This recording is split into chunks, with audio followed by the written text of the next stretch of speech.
Generally UP Bihar में देखा जाता है कि सभी लोग आईएएस के लिए तैयारी कर रहे हैं या आईएएस बनना है, आईपीएस बनना है, यूपीएससी गवर्नमेंट एग्जाम्स के अलावा कुछ है नहीं।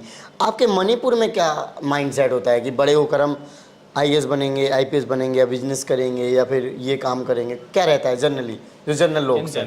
जनरली स्टूडेंट जब दिल्ली आता है तो बजट क्या होगा? अगर लोअर मिडिल या मिडिल क्लास फैमिली से तो इनके दिमाग में सिर्फ यही चलता है कि यार हमारा इतना बजट है कि हम लॉन्ग टाइम अगर हमारी प्रिपरेशन जाती है तो उसको कर पाएँ। अभी जैसे सी सेट को लेकर काफ़ी स्टूडेंट प्रोटेस्ट भी कर रहे हैं। कुछ लोग कह रहे हैं सी सेट को हटा देना चाहिए, कुछ लोग कहते हैं पेपर हार्ड था, पेपर बहुत अलग बना दिया। इस बार तो काफ़ी प्रीलिम्स को लेकर ऐसे कह रहे हैं कि पैटर्न ही चेंज हो गया। तो आप इस बारे में क्या सोचते हैं? मैं जनरली मतलब स्टूडेंट पावर नैप लेते हैं कि दोपहर में 10-15 मिनट या आधा घंटे के लिए सोते हैं, तो वो कितना हेल्पफुल लगता है आपको? हाँ, ये बहुत हेल्पफुल लगता है यार। ये काफ़ी रिफ्रेश रिजुविनेट करते हैं ना, एनर्जी आ जाते हैं जैसे। Hello everyone, welcome to student. तो सभी हमारे साथ हैं अरविंद सर, जिनका 83 रैंक के साथ यूपीएससी में सिलेक्शन हुआ है और ये मणिपुर से हैं। इन्होंने सेल्फ प्रिपरेशन करके जो सिलेक्शन लिया है। साथ ही साथ आज हम डिस्कस करेंगे कि इनके प्रीलिम्स मेंस की स्ट्रेटजी क्या थी और बुक्स क्या फॉलो करी।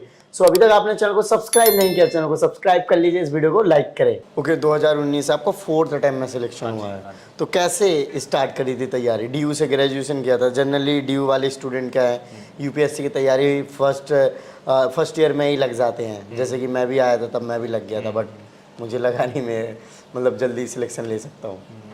हाँ, डीयू कुछ फ्रेंड्स था और and we have the same mindset कि हाँ यूपीएससी की तैयारी कर लेते। तो हमने सेल्फ प्रिपरेशन किया थोड़ा शुरुआत में। मैं लगा कि कुछ उसकी एंड ड्यूरिंग द प्रिपरेशन काफ़ी सारे कोचिंग वगैरह मेंटरशिप का और स्कॉलरशिप प्रोवाइड कर रहे थे, हमने दिया और वहाँ पे भी सिलेक्शन हुआ और वो ज्वाइन किया और जीएस का ज्वाइन किया और प्रिपरेशन ऐसे ही स्टार्ट किया। ओके, तो आप पढ़ने में अच्छे थे बचपन से ही, सो दैट कि आपका डीयू में सिलेक्शन हुआ, ऐसा कुछ? अरे मेरा बहुत एवरेज बैकग्राउंड है ना, मैं पूरा मार्क बता देता हूँ। अच्छा। 10th में मेरा 78.8 था। स्टेट बोर्ड था वैसे। और 12वीं में मेरा जो थोड़ा ज़्यादा गया, उसमें 86 आया था। उस टाइम थोड़ा ज़्यादा पढ़ लिया था। हाँ, ग्रेजुएशन में 74 था। बस वही है, अब एवरेज टाइप स्टूडेंट हूँ। अच्छा, जैसे स्कूल और कॉलेज में जो पढ़ाई करते हैं, जैसे जब हम स्कूल में होते हैं और 10th बोर्ड एग्जामिनेशन होता है 10th में, जब हम जनरली 8 7 में पढ़ रहे होते हैं तो कहते हैं बोर्ड एग्जाम आएंगे तब पता चलेगा तुम्हारे मार्क्स कितने हैं, ऐसे कहते हैं ना टीचर्स लोग। हाँ। तो उस टाइम पे आपको कैसा लगता था? फिर आपने जब 12th का दिया, फिर ग्रेजुएशन दिया, फिर यूपीएससी भी निकाल लिया, तो मुझे लगता है कि पढ़ाई सब सेम ही होती थी या फिर लेवल डिफरेंट था या फिर बहुत ज़्यादा अलग करना पड़ा, कुछ ऐसा होता है?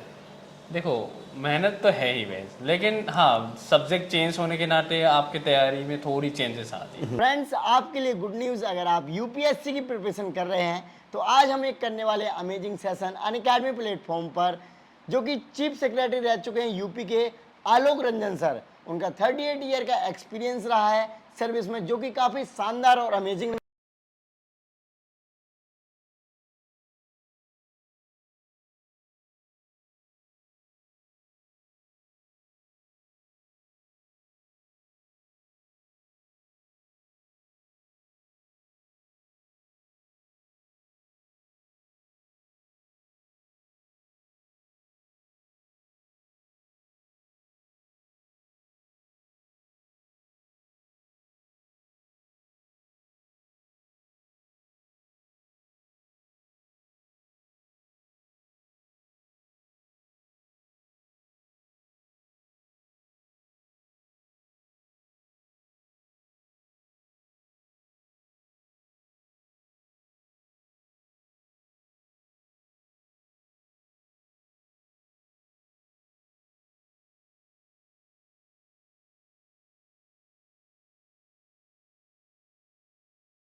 जैसे कि हम 10वीं 10th क्लास में क्या रहा, बहुत सारे सब्जेक्ट पढ़ते थे एंड 11th 12th में बस साइंस पढ़ता था।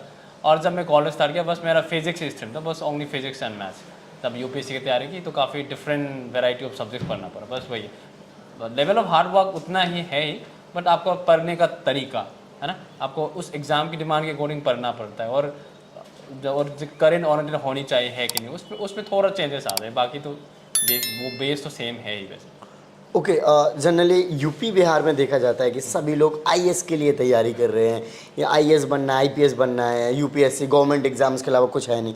आपके मणिपुर में क्या माइंडसेट होता है कि बड़े होकर हम आईएएस बनेंगे, आईपीएस बनेंगे, या बिजनेस करेंगे, या फिर ये काम करेंगे, क्या रहता है जनरली जो जनरल लोग इन हैं? जनरल ठीक है, थोड़ा जनरलाइज वे में बता देता हूँ। तो लोग चाहते हैं कि हाँ कुछ अच्छे करें, कुछ पब्लिक सर्विस में आए। हाँ, और तो वहाँ भी काफी- यूपीएससी को लेकर हाँ, या फिर थोड़ी motion है। गवर्नमेंट जॉब को लेकर?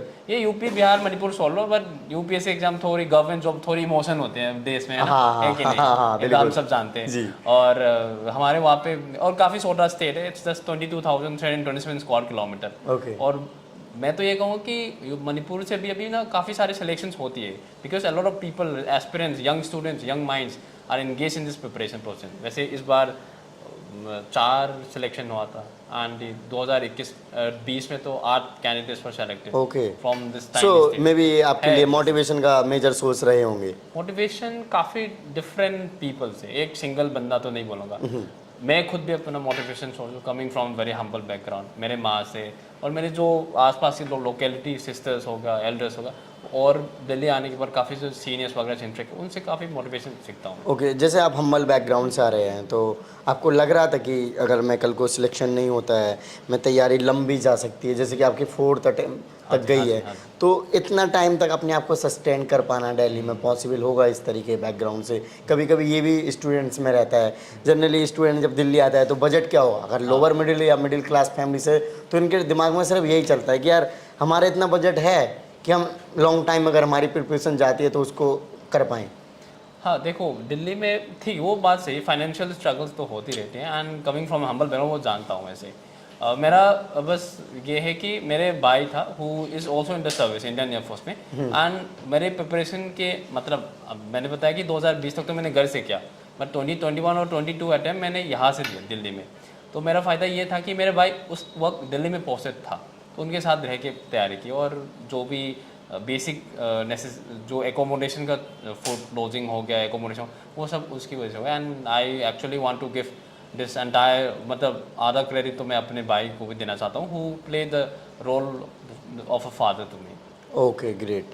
ओके, सो आपके फादर नहीं, आपने हाँ बताया जी, था। हाँ जी। तो काफ़ी मुश्किल रहता होगा ये हाँ, सब हाँ, चीज़ें बिल्कुल, मैनेज करना। Okay, right. जनरली जब आप तैयारी में आते हैं तो कभी कभी ये लगता है कि हम आईएएस बन जाएंगे तो हम ये कर देंगे, हम वो कर देंगे, तो आपके दिमाग में क्या आता था कि मैं आईएएस बन जाऊंगा और डीएम होऊंगा तो फिर पावर अपने हाथ में है और अब ये करूंगा वो करूंगा? देखो ये चीज़ बहुत, मैं बोलूँगा हाइप है, मतलब हम इतना सोचे नहीं, बट हम प्रिपरेशन टाइम पे ये सोचा कि यार देखो प्रीलिम्स 2 बार नहीं हुआ, 2.5 नंबर 1.5 नंबर, तो यार एक बार प्रीलिम्स निकल जाए उसके बाद देख लूँगा, उसके बाद मेंस एक बार निकल जाए, इंटरव्यू कॉल आ जाए, तो बस वही रहता है। अब देखो being on the other side now and as an young officer, तो सोचता उनके सी पावर तो है वैसे, but that is something that will there to every officers of this country, लेकिन फिर भी if you don't compromise your values, है ना, और जो तुम जनता आपसे एक्सपेक्ट करते हो एज ए पब्लिक सर्वेंट, अगर वो चीज़ नहीं बोलता तो वो पावर सही दिशा में यूटिलाइज होगा वैसे। ओके, जनरली हर कोई आईएएस आईपीएस तो बनना चाहता है, हर स्टूडेंट्स के मन में होता है, लेकिन आजकल हमारे देश में एंटरप्रेन्योरशिप को लेकर भी काफ़ी मतलब सपोर्ट किया जा रहा है, गवर्नमेंट भी काफ़ी सपोर्ट कर रही है। इवन मोदी जी तो कहते हैं कि एंटरप्रेन्योरशिप बनना चाहिए, एंटरप्रेन्योर बनना चाहिए हर किसी को, ऐसे कुछ। तो आप इसके बारे में क्या सोचते हैं? देखो एंटरप्रेन्योर बनना बहुत अच्छी चीज़ है वैसे, and given the fact that India का rising population, rising the issues of jobless growth, उसमें काफ़ी चीज़ होती है, because these people are job creators, job makers rather than job seekers. जैसे मैं 4 सिबलिंग्स हैं इंक्लूडिंग मी, ठीक है, 3 सिबलिंग सॉरी, तो मेरे जो सेकंड भाई he is in on the business line पे, एंड और काफ़ी इस मोदी सरकार की जो भी स्कीम्स है, मोदी जी सरकार का, उनका भी स्कीम का फ़ायदा भी उठाया, जैसे कि स्टार्टअप इंडिया उन्होंने अप्लाई किया था और मिला भी है वैसे, एंड जो नॉर्थ ईस्ट के जो एंटरप्रेन्योर्स हैं उनको थोड़ी टैक्सेशन बेनिफिट भी मिलती है, ये चीज़ें तो अच्छी होती है वैसे। ओके, अब हम आपकी तैयारी के बारे में पूछते हैं। प्रीलिम्स आपने 4 बार दिए, हाँ जी। है ना, और प्रीलिम्स में कितने क्वेश्चन अटेम्प्ट करके आते थे और प्रीलिम्स कितने बार क्लियर किया आपने?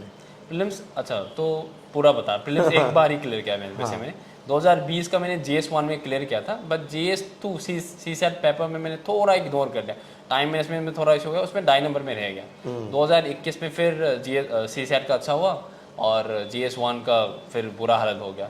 क्योंकि मुझे लगा कि अच्छा कि मैंने क्वेश्चन अटेम्प्ट किया था, फिर मैंने वो काट दिया कि यार ये आंसर ऑप्शन ए नहीं होगा, बी नहीं होगा। और बाद में चेक करने के बाद पता चला अच्छा वो सही था। फिर मैंने 2022 में वो इश्यूज वगैरह थोड़ा रेक्टिफाई किया। क्वेश्चंस एक देखो, एक बात तो ये कि डजेंट मैटर कि आप 85 क्वेश्चन, जैसे ईशान भाई ने बताया 85 क्वेश्चन 95 क्वेश्चन नहीं करने, आपकी स्वीट स्पॉट पता होनी चाहिए। मेरे स्वीट स्पॉट था 90 to 95 क्वेश्चन अटेम्प्ट करना, वो करके आया और आंसर्स वगैरह सही था, फिर निकल गया। ओके। अभी जैसे सी सेट को लेकर काफ़ी स्टूडेंट प्रोटेस्ट भी कर रहे हैं। कुछ लोग कह रहे हैं सी सेट को हटा देना चाहिए, कुछ लोग कहते हैं पेपर हार्ड था, पेपर बहुत अलग बना दिया। इस बार तो काफ़ी प्रीलिम्स को लेकर ऐसे कह रहे हैं कि पैटर्न ही चेंज हो गया। तो आप इस बारे में क्या सोचते हैं? हाँ देखो, प्रीलिम्स काफ़ी रैंडम है, स्पॉन्टेनियस रैंडम में, काफ़ी सरप्राइजिंग क्वेश्चन है। मैंने खुद 2023 का प्रीलिम्स का पेपर चेक किया था and it's very random.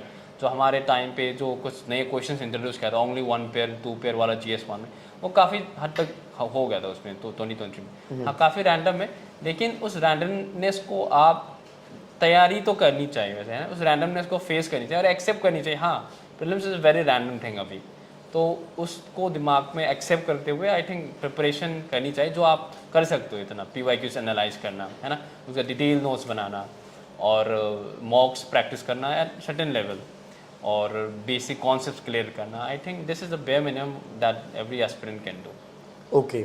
Prelims की क्या सिंपल एंड सॉवरन स्ट्रेटजी अगर मैं पूछूं आपसे?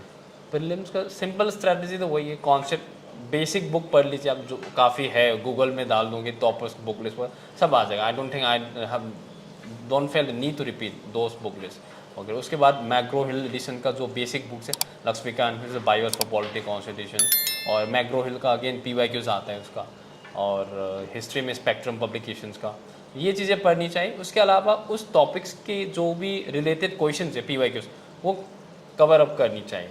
आफ्टर दैट गो फॉर मॉक्स और आपको स्वीट स्पॉट आइडेंटिफाई कर लीजिए। हाँ मैं अगर if I am giving the prelims tomorrow और टुडे, मैं इतना क्वेश्चन अटेम्प्ट कर लूँगा या फिर कर लूँगी, ये चीज़ें दिमाग में रखनी चाहिए। ओके। मेंस को आपने सेंट्रलाइज करके प्रिपरेशन किया था या फिर प्रीलिम्स ठीक है कि प्रीलिम्स की अलग करते हैं मेंस की अलग करते हैं? देखो शुरुआत में हम PCM मॉड्यूल फॉलो करते थे, जैसे prelims cums mains preparation type. मान लो if anyone is giving for 2024 का प्रीलिम्स, तो प्रिपरेशन ये था कि हाँ अभी से लेके जून से लेके दिसंबर तक प्रीलिम्स कम मेंस, यानी कि जो मेंस का PYQs वगैरह जो है लिखना चाहिए, साथ में साथ जो आपकी प्रीलिम्स के जो वीक एरियाज उसको भी कवर करनी चाहिए। आफ्टर डेट जनवरी या फिर फरवरी से लेके 5 या 6 मंथ्स उसको फुल ऑन प्रीलिम्स यही फॉलो किया था। एंड और ये चीज़ ना कोई वन साइज फिट अप्रोच नहीं है। मेरे काफ़ी सारे दोस्त हैं जिनका प्रीलिम्स एकदम सॉलिड है, बहुत स्ट्रॉन्ग है, और उन लोग तो बस 1 महीना 2 महीने दे देते हैं एंड उनका मेंस फिगर। तो ये पॉइंट ये है कि आपको अपना strength and weakness area identify करनी चाहिए, उसके अकॉर्डिंग आप अपना खुद का पर्सनलाइज प्लान बनानी चाहिए। ओके। सो एवरेज कितने घंटे आप पढ़ते थे? एवरेज यार मैं टाइम काउंट ज़्यादा नहीं करता था। हाँ मेंस के टाइम पे काउंट करते, मैं झूठ नहीं बोलूँगा, क्योंकि मेंस पे कभी बार था कि आई राइट 2 FLTs, उसमें 6 घंटा तो चला जाता था। उसके बाद उसको चेक करना, इवैल्यूएशन को, फीडबैक को डाइजेस्ट करना है, उसमें लाइक अराउंड 10-11 आवर्स चला जाता था। और प्रीलिम्स के टाइम पे 8-9 ऑन एन एवरेज। इंटरव्यू के टाइम पे तो 2-3-4 ही होगा शायद। कभी कभी ऐसा हुआ कि बहुत ज़्यादा पढ़ रहे हैं, मतलब खींच दिया हो आपने 15 घंटे प्लस? हाँ लगा था, वैसे मेंस के टाइम पे लगा था, क्योंकि थोड़ा ड्यू मैंने एक्चुअली FLTs लिखा था एथिक्स का, और एग्ज़ाम बहुत पास में आ रहा था और काफ़ी 3-4 पेपर्स ड्यूज में रह गया था। तो मुझे लगा यार थोड़ा खींच लेनी चाहिए, तो चलो 2 पेपर के अलावा मैं 3 FLTs लिख देता हूँ। तो 2-3 ऐसे था कि हाँ ज़्यादा ही पढ़ लिया, तो 3 FLTs मतलब 9 घंटे हो गया ना, 9 घंटे नॉन स्टॉप लिखा, तो मतलब ज़्यादा नहीं, बस 2 ही बार। तो उस टाइम पे लग रहा था हाँ कुछ ज़्यादा ही कर लिया आपने, खुद ऐसे ही लगा था। ओके। अच्छा, जैसे जनरली स्टूडेंट पावर नैप का भी इस्तेमाल करते हैं, तो आप करते थे? जर्नलिंग बोल रहे हो? मैं जनरली मतलब स्टूडेंट पावर अच्छा, नैप लेते generally हैं power कि nap दोपहर में 10-15 मिनट या आधा घंटे के लिए सोते हैं, तो वो कितना हेल्पफुल लगता है आपको? हाँ ये बहुत हेल्पफुल लगता है यार, ये काफ़ी रिफ्रेश रिजुविनेट करते हैं ना, एनर्जी आ जाता है। जैसे लंच के बाद थोड़ा वॉक करके 20-30-40 मिनट्स नैप ले लो, उसके बाद थोड़ी फ्रेश होके and then go back to study, बहुत फ्रेश होती है, बहुत एनर्जी होता है। ये तो मैं सजेस्ट करूँगा वैसे। अच्छा, आप रूम पे पढ़ते थे या लाइब्रेरी ज्वाइन करा था आपने? लाइब्रेरी में पढ़ता था मैं, तो लाइब्रेरी में पढ़ाई सच में हो पाती है या फिर रूम पे होती है? क्योंकि कुछ लोग सोचते हैं, मतलब कुछ लोगों की आदत होती है जो बोल बोल के पढ़ते हैं, और कुछ लोग होते हैं कि हाँ समझ गया। एक्चुअली ये आधा आधा होता था, क्योंकि हम प्रीलिम्स और मेंस के टाइम पे ना काफ़ी कुछ डिस्कशंस होते थे जीमीट वगैरह में, तो उसके लिए घर में आना पड़ा, क्योंकि लाइब्रेरी में तो आप बोल नहीं सकते। हाँ। तो जैसे मैं मेंस के टाइम पे लिखता हूँ, जैसे हम इंटरव्यू, हमारे एक ग्रुप था ये 8 लोग का, तो उस टाइम पे हम घर से ही तैयारी किया था, क्योंकि डिस्कशंस होता था और सेशंस होता था। और हमारे एक मेंटर था Utkarsh Shukla, and he is also the founder of IS mentors circle अभी। तो उनके साथ हम इंटरेक्शन करते थे, तो उस वक्त पे लाइब्रेरी जाना बहुत मुश्किल हुआ था। प्रीलिम्स के टाइम पे लाइब्रेरी गया, मेंस के टाइम पे बस ऐसे थोड़ा 50-50 अप्रोच था मेरा। 50-50 अप्रोच था। ओके, सो मेंस के बाद जब इंटरव्यू मेन स्टेज आता है, तो इंटरव्यू के लिए जनरली ज़्यादा टाइम नहीं मिलता है, फिर इंटरव्यू स्टार्ट हो जाते हैं। तो इंटरव्यू के लिए बहुत कुछ अलग से पढ़ा था या फिर जो चीज़ें हैं पढ़ रखी हैं सिलेबस में वही पढ़ा, और थोड़ा बहुत कम्युनिकेशन या मॉक वगैरह देंगे तो चल जाएगा?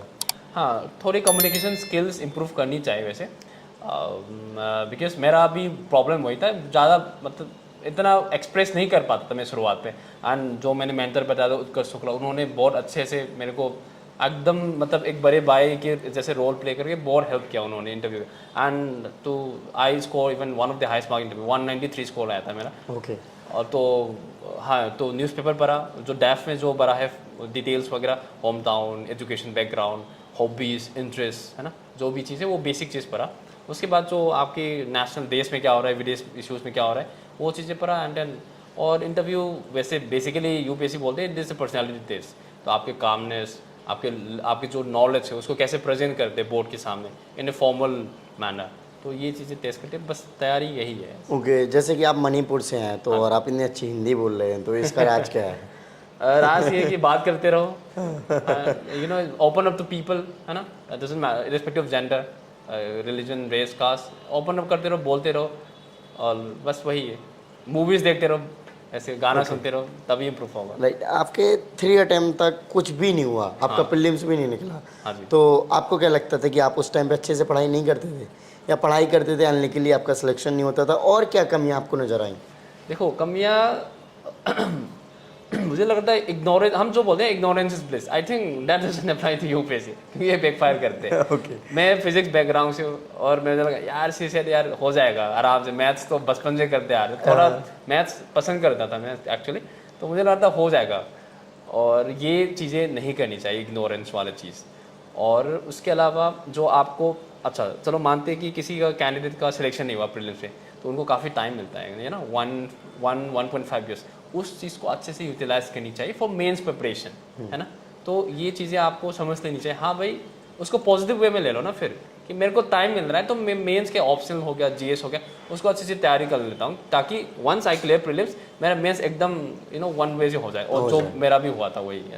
ओके, सो कोई और टिप्स देना चाहोगे जो कि नए स्टूडेंट आते हैं उनको ज़्यादा पता नहीं होता है यूपीएससी क्या है, और हर कोई ये सोचता है कि नहीं देंगे फर्स्ट अटैम्प्ट, जनरली यही सोचते हैं कि निकल जाएगा, बट जनरली ऐसा होता नहीं है कि हर किसी का फर्स्ट अटैम्प्ट में हो जाता है। बहुत लकीली स्टूडेंट ही हैं जिनका, वो भी कम है, इतने बहुत ज़्यादा नहीं है कि जिनका सिलेक्शन होता है।